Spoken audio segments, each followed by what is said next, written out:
Hey everyone, AniMonster here, and welcome back to Shadow of Doubt.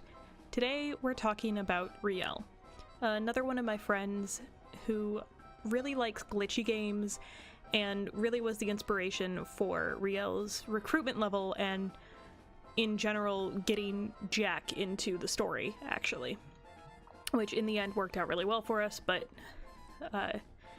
she hasn't really changed much from her initial conception because my friend, who Rielle is based on, really likes glitchy games and really likes horror games and all that stuff.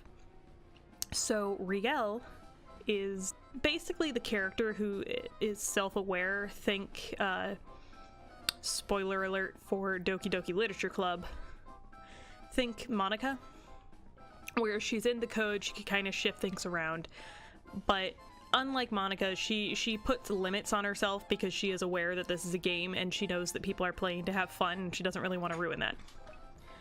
So her skills are all based on kind of getting into the code. I actually need to figure out exactly how I want to describe these because, as you could see here, her two abilities don't actually, the entire thing isn't there. They are meant to use one skill from the game, and this is the other character's starter skills or skills that you get from equipment. And originally it was all just something weird.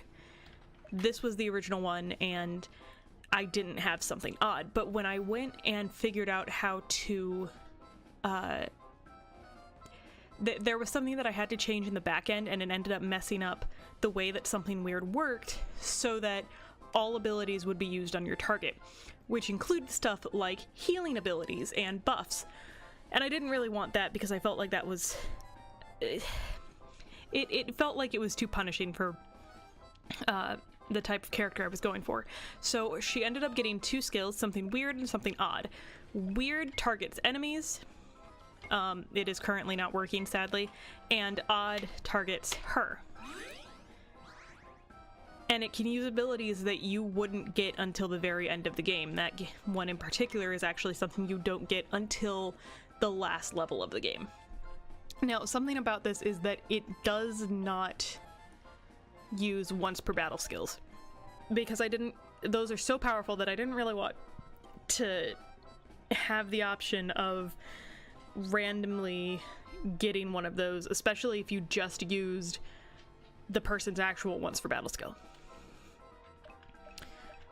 Her personal once per battle skill is just straight up deleting something.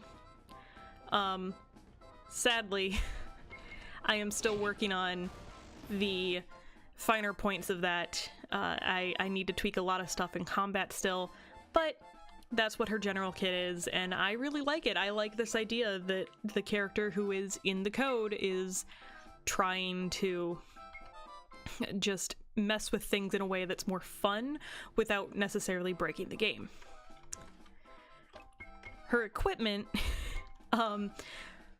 my personal favorite weapon is the fact that she uses code as her weapon.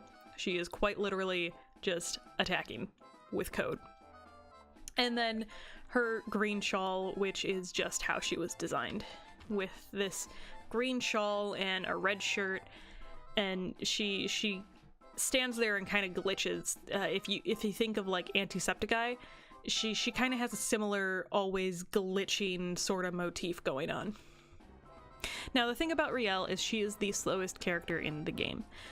To make up for that, she cannot miss with her standard attack.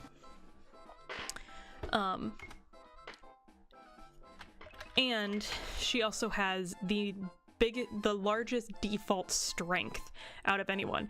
And this can be kind of ridiculous when she uses something weird and ends up getting all the way, like Jack has, which does double attacks, so it would be like 50 damage in one shot, and that's without boosting her strength, which is something that you could do later on. But with that, I don't really have much more to say on Rielle. I really do love her character, and she is, again, based on one of my friends, and I'm really excited to be working with my friend on that. But yeah, until next time, this is AniMonster signing off. Have a good night.